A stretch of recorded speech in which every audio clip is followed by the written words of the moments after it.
আসসালামু আলাইকুম সুপ্রিয় দর্শক, কেমন আছেন সবাই?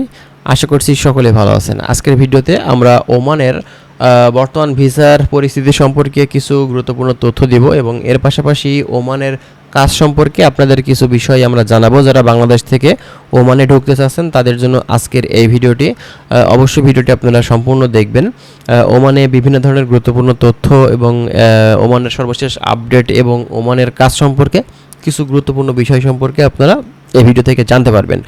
ফার্স্ট অফ অল আপনাদেরকে বলি যে দেখেন, ওমান দেশটিতে বর্তমান পরিস্থিতিতে এখন কিন্তু প্রচুর পরিমাণে কর্মী সংকট এবং খুব শীঘ্রই বাংলাদেশ থেকে ওমানে ভিসার যে কার্যক্রমটা সেটা কিন্তু শুরু হচ্ছে। বাংলাদেশ গভর্নমেন্ট এটা নিয়ে কিন্তু বেশ চেষ্টা চালাচ্ছে, মানে ব্যাপারটা গুরুত্ব সহকারে তারা দেখেছে যে কান্ট্রিগুলোর ভিসা বন্ধ হয়ে আছে, মিডল ইস্টের যে দেশগুলো বন্ধ হয়ে আছে, এই দেশগুলো খুব শীঘ্রই কিন্তু ওপেন করবে, যে ব্যাপারটা নিয়ে কিন্তু সংসদেও কথা হয়েছে। বাংলাদেশ গভর্নমেন্ট মূলত রেমিটেন্সকে টার্গেট করেছে যে রেমিটেন্স আসলে কিভাবে বাইরে থেকে বেশি করে আনা যায়।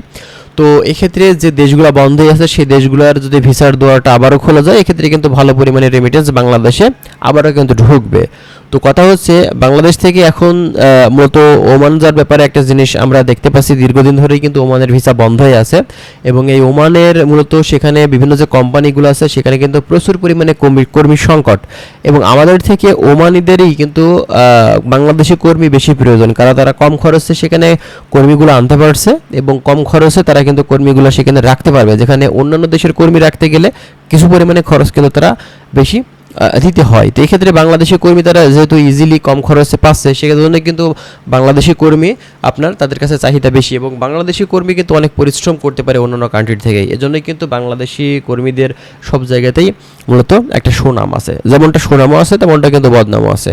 এখন কথা হচ্ছে ওমান দেশটির মূলত আসলে যদি কাজ সম্পর্কে বলতে হয়, কী ধরনের কাজের সুযোগ আপনি এই দেশ থেকে পেতে পারেন, বিশেষ করে আপনার বিল্ডিং কনস্ট্রাকশন সেক্টর, এটা কিন্তু মিডল ইস্ট দেশগুলোর ভিতরে অন্যতম একটি কাজ, যে কাজগুলোতে বিভিন্ন সেক্টরে আমাদের বাংলাদেশি ভাইরা কিন্তু কাজ করে। যেমনটা ধরেন mason, tiles mason, still fixer, carpenter, shuttering carpenter, হ্যাঁ, পেইন্টার, রড বাইন্ডার, তারপরে আপনার হচ্ছে যারা ওয়েল্ডার আছেন, ইলেকট্রিশিয়ান আছেন, হ্যাঁ, এছাড়াও আরও বিভিন্ন ধরনের যে কাজগুলো আছে এই কাজগুলো আপনি যদি শিখে যেতে পারেন বাংলাদেশ থেকে, তাহলে কিন্তু সেখানে গিয়ে ভালো পরিমাণে আপনি ইনকাম করতে পারবেন কম খরচে এই দেশটিতে গিয়ে।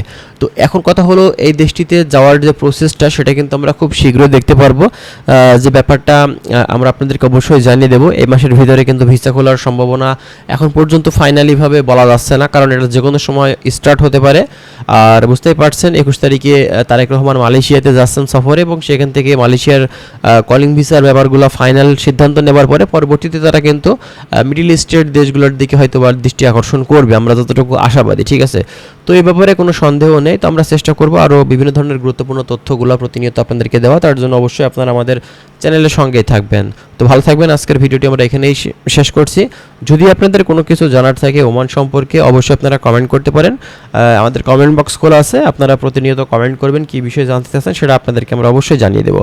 তো ভালো থাকবেন বন্ধুরা, আজকের ভিডিওটি আমরা এখানেই শেষ করছি। আল্লাহ হাফেজ।